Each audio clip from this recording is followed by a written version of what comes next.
Thank you guys for tuning into this bonus interview of The Jasmine T. I'm your host, Jasmine, and we are going to get to know Miss T.Marie King a little bit better. If you live in Birmingham, there's no way you do not know at least of her. If you are just somehow lost in the sauce, do a quick Google search. She's out here making the moves and doing the work to make the city you live in a better place and the world as well. So, in a little, if you could give us like a kindergarten version of like what you do, because I know it's a lot. What do you do in simpleton terms? I talk to people. Okay. That was real simple. What are you talking to them about? So let's go up a couple of grades. So I deal a lot in racial justice and equity work. Okay. You know, so my goal is to create a space for people to have difficult conversations in a way that's productive. I think too often we see things political happen, we see injustices, things happen in our communities, and we pick our sides. And so our conversations are not productive. And so my goal in my work is to make sure we could have these productive, hard, and difficult conversations, but in a way that moves us to solutions. I like so that. yeah, so in a nutshell, that's kind of what I do. The key word in there was productive. Yes, Productive. yes. Okay, so how would you say activism has been impacted by the pandemic, or has it at all? I actually got busier. Okay. And I thought, oh, pandemic, I'm gonna be able to rest a little Everybody bit. gonna sit in the house and be good. Girl, I was ready. You know, I'm raised latchkey kid, you know, so I know how to be by myself. So I was like, this is gonna be perfect. I get to rest. And unfortunately, after the murder of George Floyd, like I literally, people were in my DMs on all my social media. People were texting me. I mean, I'm getting these random texts. I'm like, who is this? And people were like, we need to talk. My office needs to have a conversation or whatever. And I've been doing this work probably 5 years and never had to get a website. And literally over that weekend, I put a website together, threw it up, and I was like, okay, everybody go here. Yeah, and just because centralize it. Yes, get off my phone. Yeah, leave get me out my alone. inbox. See, I box people, so. Girl, and I was trying to be nice, Yeah. you know, but it was like, hey, I need y'all to go this route Yeah. so that I can actually process and see what we need to do. But it really just hyped up. I did 86 virtual conversations last year. Wow. So we were talking a little bit earlier about like shaking the table versus flipping it. When you look at the future of like, you know, our lovely little world here, and things that need to be done, how is it looking for you? Do you think our generation coming up, what do you think their impact will look like? Or are they concerned? You know, it's so sad. I always tell people like these 4th, 5th, and 6th graders, I have so much love for y'all. Like if you have a 4th, 5th, or 6th grader at home, love that child. They're gonna make a difference in this world. I think right now, so many people have been tainted. And I think a lot of people are scared to have those hard conversations with their family. Definitely. So I have conversations sometimes with college students who, they get it. They see how jacked up it is. But I'm not willing to risk that severing of the tie with my family if I bring this up and stand hard on it. Yeah. And I get it. Like, I'm not telling you to go, you know, get rid of your family and be like, I ain't talking about doing all that. But it's like, but you do have to make a choice of how you are going to show up in the world, especially when it comes to situations around equity, injustice. Like, you got to make a decision. And especially pertaining to how you lead your household. Like, even if you recognize, okay, the place I came from, really not up in the times, they not the best, but you still have the responsibility and the power to decide how you live your life personally and, you know, in your own household, whatever family you're building or want to create. Exactly.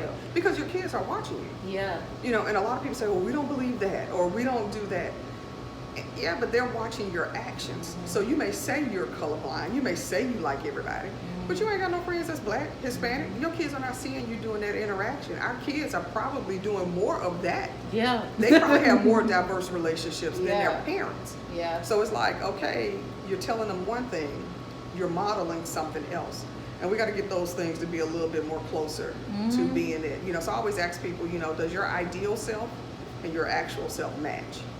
And if they don't, then you need to do some reflective work. Because it's easy for us to say, oh, I'm a good person. Yeah. You know, or I'm this, I'm that. Yeah. But is that actually how people experience you? Yeah. And if that's not really how people experience you, then you need to do some reevaluation.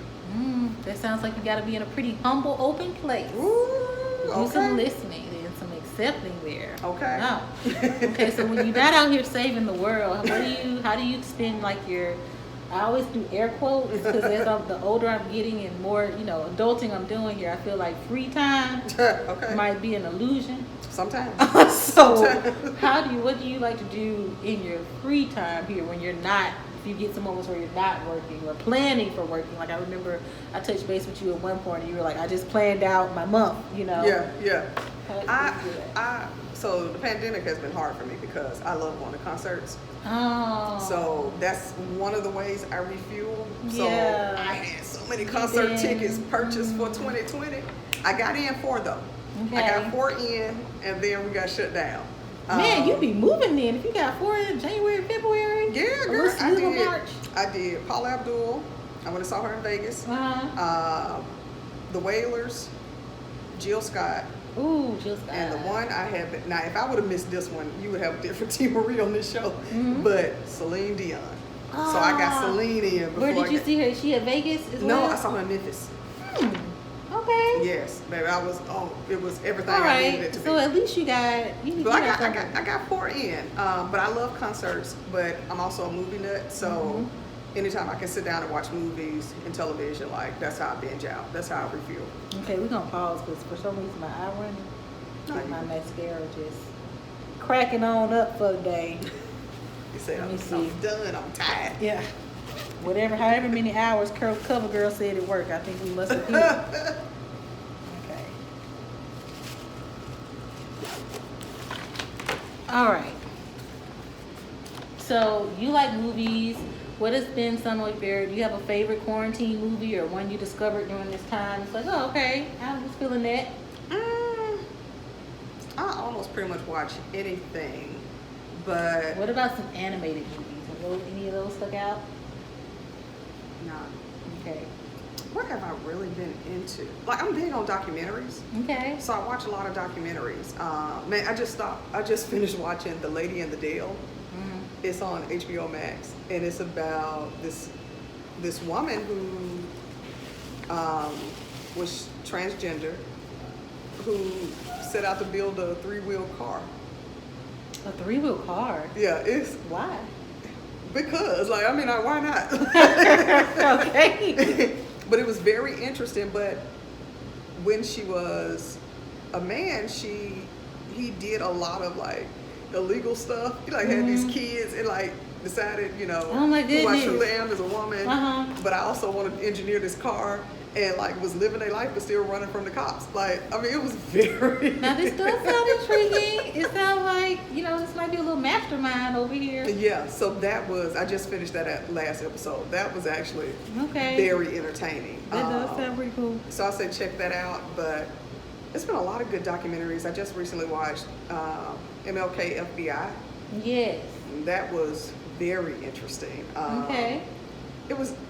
It just really showed how fascinated J. Edgar just was with black change makers. It's not really surprising. But it's like you ain't got nothing else to do. Ain't no other issues you need to be solving. all of your time. So right? you sitting up here got people bugging somebody's room, staying a step ahead of them. It was just fascinating that you get that caught up with a person. But obsessed, like Mariah Carey said. Why are you so obsessed? Okay, with me? all right. Okay. She said I'm down at the A.